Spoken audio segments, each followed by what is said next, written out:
So the issue around COP29, which is drawing to a close right now. That conference has been on for over a year. So many deliberation has been on, even though we had quite many nations finding it difficult to agree for them to be able to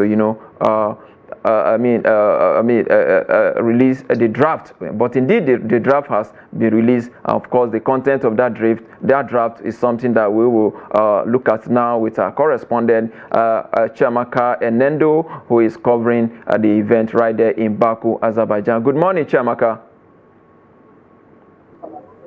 Hi, Yusuf. Good morning to you. How are you doing today? Good morning. Good to see you. I can see the weather there is quite good for you. Yusuf, at this point, I do not know if it's good for me, but it has really been cold. We've had the weather, go as low as 5 degrees, 4 degrees. Wow. But I'm currently on my place, of course, waiting for final deliberations from here at COP29. All right. Tell us about the deliberations so far. The conference is drawing to a close. Yes, it has been 2 weeks of deliberation, Yusuf. And at the start of this conference, I did mention that climate finance was one of the top and major priorities for COP29: climate mitigation, climate adaptation, and of course financing, loss and damage. Who should pay what, and how much should they pay? These has been the major concern for COP29 right here in Baku. However, the process has been a lot more stalled than we did expect. Very slow deliberation process, very slow agreement process. As I speak, high-profile conversations are going on, and at this point, we don't know if we might see the final draft before we go. There are speculations that we just might not, and that we may see it maybe next week after the conference is completed. But we remain hopeful. We remain, enthusiastic. We keep our ears on the ground, and we hope to get some updates as soon as possible. All right. Well, as you wait for the final draft, we understand that the draft has been released so far after a near deadlock for 1 week. There, I want to ask about the content, if you have seen any, and also to talk about the United Nations concern about the oil-producing nations, accusing them of weakening the world's commitment to the green transition. Indeed, Yusuf, we did see the first draft released yesterday. That draft just went on to show, the demarcation or the differences and the different expectations from developed nations and developing nations. Developed nations are expected to pay developing nations for carbon emissions and the damages, that is loss and damages that have been caused due to the high amount of emissions that are being released. And developing nations are saying we no longer want loans, we no longer want monies to be given to us where we have to pay back with unfair repayment plans. We want grants. They are quite specific, as due to research by the UNFCCC. We need about 1.3 trillion naira to, for loss and damage. And developing nations are saying be more specific regarding the amount on, on paper. We saw the draft yesterday, but we didn't see a specific amount.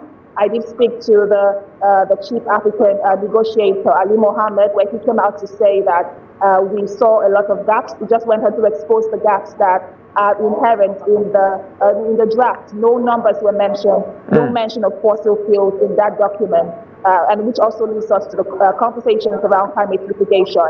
So it goes us to say that we haven't really made progress, in specific numbers regarding climate financing, in specific mitigation plan, who pays what, and global stock takes as to what country pays what.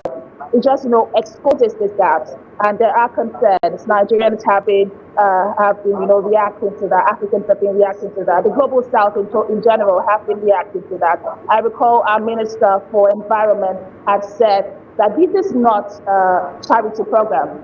This is you pay for the damage that you have caused. So there are, increased conversation.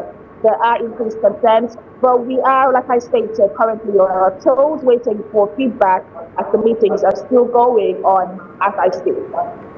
Indeed, the meeting's still going on there at the closing stage there. There's also an accusation that the Azerbaijan officials leading the conference had not done enough to push forward an ambition deal that would build upon the UAE consensus. Do you have any information in regards to that? You are absolutely right, Yusuf. There has been, fingers pointing towards the leadership of the Azerbaijani Minister of Ecology, who is also the COP president, in the person of Mukhtar Babazi, who has been accused of, taking the bull by the horn and actually leading. We saw a meeting yesterday that just went on and on and on with, members of that meeting going back and forth. And there wasn't really, that leadership role where the chairman, that is the COP president, stood his ground and said, oh, we have deliberated so much of this. Can we move on to, other points or other areas that we need to address? So that leadership position has been questioned.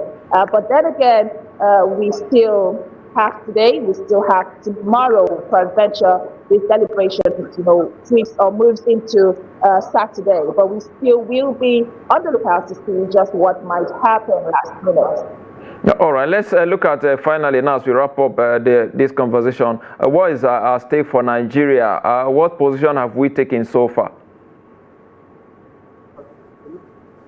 Yusuf, like Nigeria belongs to the developing nation, and the demands have been quite clear from the onset.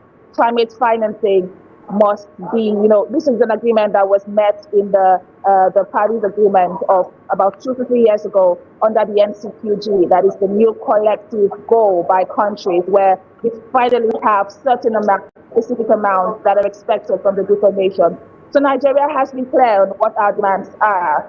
The Minister of Environment, Balabere, had been, quite specific, saying that this is not a charity program. This is not us begging. We no longer need loans. We need grants, especially because of the high debt profile that we have seen Nigeria face in recent times with unfavorable repayment plans. So for Nigeria, the focus is on grants and not loans.